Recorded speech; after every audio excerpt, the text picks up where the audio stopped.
যাকে লড়াই করে আমি তাপস দা অর্জুন সিংরা ক্ষমতায় বসিয়েছিলাম, তিনি দার্জিলিং এ যাওয়ার সময় এয়ারপোর্টে বলছেন গার্ল চাইল্ডরা রাত্রে বেরোবেন না।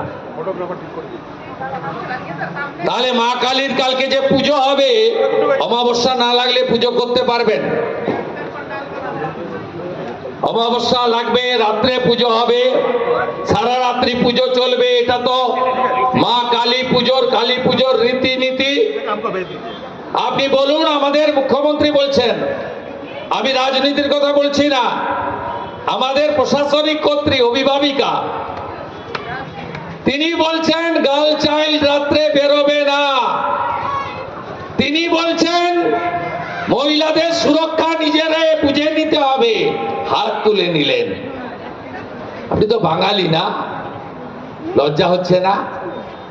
সেকেন্ড ইয়ারের MBBS এর ছাত্রী, তার বাবা বলছে আমি মেয়েকে নিয়ে উড়িষ্যায় চলে গেলাম, এ রাজ্যে পড়াবো না। লজ্জা লাগছে না?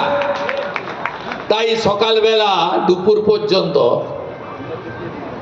আমাকে চেষ্টা করেছে আটকানোর। নেতৃত্বে কে? রেখা গাজী। সমজদার কা তো নামই কাফি। নামটা শুনলে মনে হবে হিন্দু, আর পদবিটা শুনলে মনে হবে বাংলাদেশি। রেখা গাজী, তিনি আবার জেলা পরিষদের মেম্বার।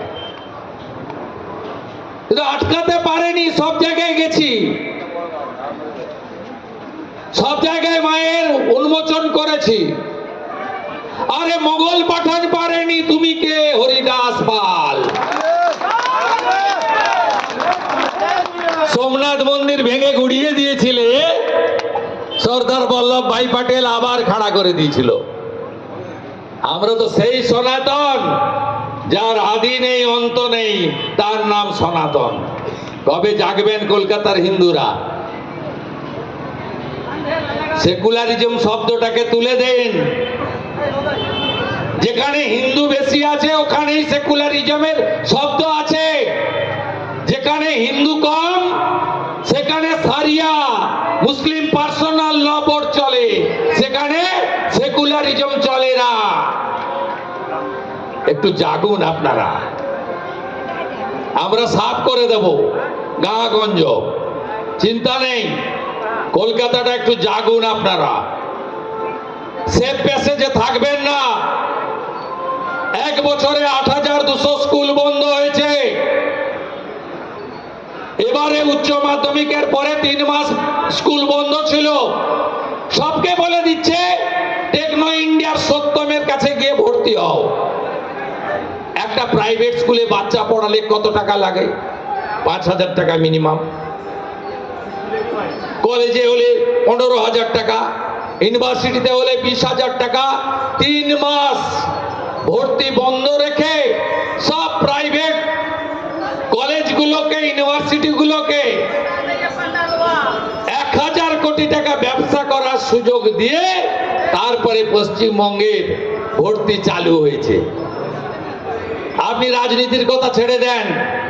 বিদ্যাসাগর দেশ শিক্ষা নিয়ে ভাববেন না, ভাববেন না। আপনি টাটাকে তাড়িয়েছে, টাটাকে ফিরিয়ে আনতে হবে।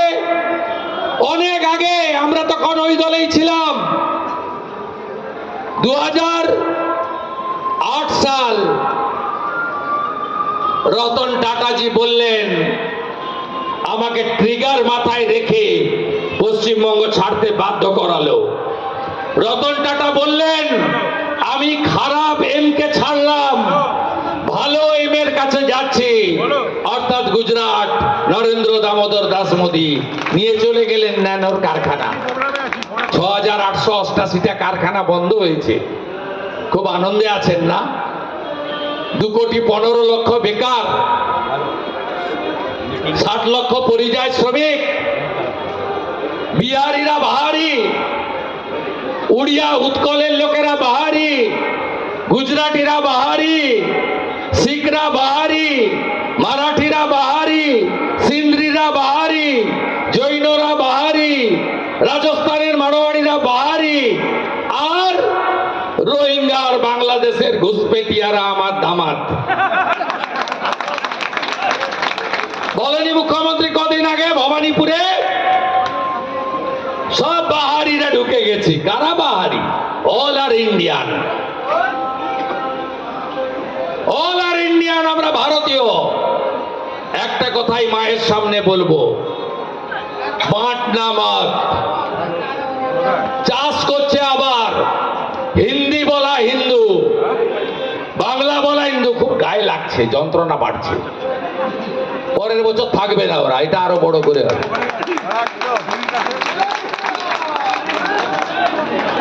এ জ্বালা ভীষণ জ্বালা, 1956 জ্বালা। যতদিন বাজবে কানের কাছে বাজবে, হেরেছি হেরেছি হেরেছি, শুভেন্দুর কাছে হেরেছি। এদের করতে দেন, ইগনোর দেম। গাড়ির পিছনে লেখা থাকে না, দেখবি আর জ্বলবি লুচির মতো ফুলবি। এদের অবস্থা তাই হয়েছে। পুলিশ বাবুরা হাফ বেতন পাচ্ছেন, সরকারি কর্মচারীরাও আছে। आपने देखा हमारे कर्मचारी परिषद इसी तरह से हम हाफ वेतन के साथ मिले रहे और হাফ বেতন পাচ্ছেন আপনারা। মনোজ